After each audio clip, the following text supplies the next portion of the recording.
Okay, this is my favorite little truck, which is a 2001 Pathfinder with an issue. Now, I had the same issue on the other side. This is the driver's side. The passenger side had the same issue, and as you can see, springs don't belong down here, and the other half of that is up in there. Not good. Shocks work great, but this isn't gonna cut it, that's for sure. It's just not gonna cut it. I have to do a trip today, and I know that that rubbing on there isn't good. And that rubbing there isn't good, and of course there's nothing good about it. So I do have a donator. This came out of a 2003 Pathfinder. It doesn't seem like much better shape. It is an upgraded model from stock.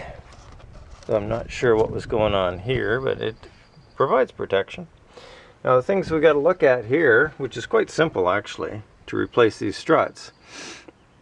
Now I don't know if I have to take that tie rod end off or not. And I did replace those half shafts there a year ago or so. And so those will be fine. And that's a fairly simple job too, well, if you got some tools. But what we need to do in the 2001 Pathfinder anyway, is these two bolts here, this one and this one, which are I think 22 millimeter. Everything's metric. Those need to get undone. We're going to take this whole unit out, which is usually easier. We've got to take off this here brake cable, just slip that clip out. And we got to slip this little thing out, which is a sensor, I guess, for the anti-lock braking system, I guess. I've been a mechanic for many years, but I'm just not up on this stuff. And I mean, I took my course in 1975-ish. And I've been, monkeying around for a long time since then. But the biggest problem here is the sway bar. Now what I've done, and safety comes first, is I put a jack in the middle to take the weight off both sides, and what that does is it equalizes out the sway bar so that we don't have too much tension on this mount here, because we have to disconnect that. The lower one, we'll leave that intact, but we'll have to pry on that to get this out safely without damaging the thread. Amazingly, and I can see the wear, it's getting down there. I've had this truck for about 7 years, and it's still the brakes that were on it when I bought it used, but they're getting down there. You can't really see, but they're getting down there. I mean, the rotors look good and everything.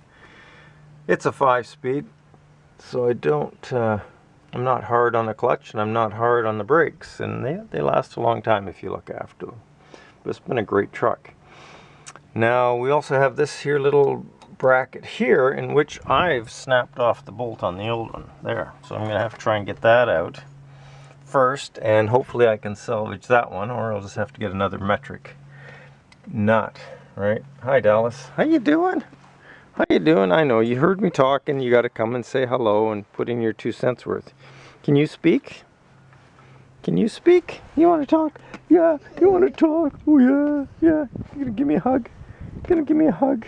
Yes. Oh, cutie pie. No, just me talking to the camera and doing stuff. Just me. Aren't you a sweetie? Yes, you're a sweetie little girl. A sweetie little girl. Licking your lips is sort of like kissing, isn't it?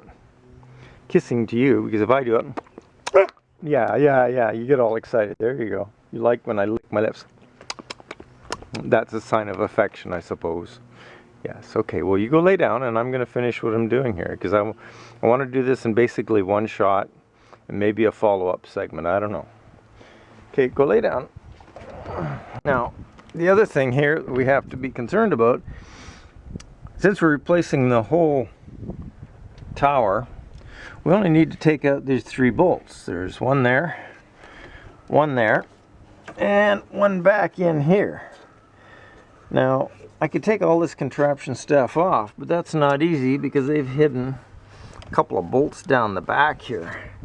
And that means I have to take all the air cleaner out and everything else. So I think I'll just use wrenches as best I can to get in there, if I can, before I start trying to dismantle everything. I did dismantle it on the donor car or truck, and yeah, this one I can probably get to pretty easily. This one will be a snap, and that one will be a challenge, because how do you get a wrench in there and move it much, right? Yeah. So anyway, those would be the challenges. You know, if you're moving this out and have to take this all apart, these hoses, you want to remember where they go. This is the MAF sensor, mass airflow sensor. MAF, I guess, M-A-F, mass airflow center, or whatever it's called. So we're going to work on that. We got to get these 3 bolts out, and we got to get those 2 out. When we get those 2 out, this whole bottom end will just flip down, just flip right over here, and then we can just drop that right out of there. And then we just slip the new one in, so it should be bingo, bango, bongo. Shouldn't take very long. The only issues are these things, and I have to do this. So I have someplace to go today, so hopefully this shouldn't take me too long. Took me quite a while to get this out, because the donor, of course, I don't have my power tools. I used 2 jacks. I was saying that when Dallas came up, right? I got 2 jacks going. One to take the weight off so I can do the sway bars. You can tell, but there's a lot of pressure on that sway bar if you have your truck unbalanced. And then I have the one underneath the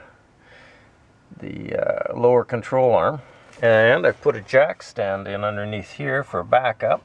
I don't want nothing falling on me. I've lived to be this old. I want to continue.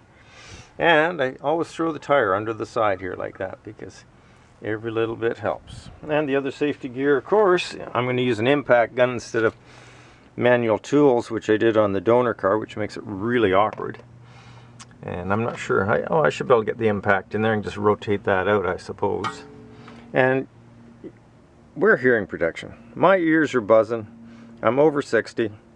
My ears are buzzing. I can't hear conversations very well. And when I was, you know, in my 20s and 30s, I could talk to somebody basically across a crowded room and hear exactly what they had to say to me. And now they can sit across the table from me and I have no idea what they're saying to me. So yeah, if you can protect your ears. I mean, I've done carpentry work, and these are cheap. I wear the cups out all the time now, and I wear safety glasses, because you never know when shit's gonna fly. So here we go. We're gonna do this, and hopefully it won't take us long, and I probably won't do a follow-up video. I mean, it's all self-explanatory. The nut in the middle at the top, you're going to need a spring compressor if you want to save your spring and change the shock, which is another option, but they last a long time. They're well protected, they're well built, they last a long time. And I've got 230,000 kilometers on this truck. 2001, this is 2017, so 16 years old. It's still the same clutch in it even that when I bought this truck, which was, I don't know, 7 years ago. I'll have to, I'm not going to worry about it. Anyway, you got the point. You get the bits and the pieces and everything else. And we'll just post this video and hope that I can whistle through this. On the donor vehicle, I did take the tie rod off, and boy did I have a hard time getting that pin out of there, because it just broke right off, and finally I just put a big wrench on her. And I just twisted her off, and it just, you know, soft metal, it just shears that off anyway. Then you got to drill it out or pound it out or something. And then if you're doing mechanics, you know this stuff anyway.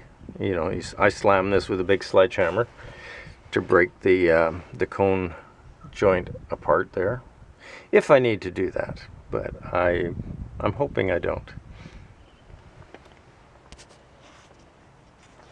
Yeah, that's not good.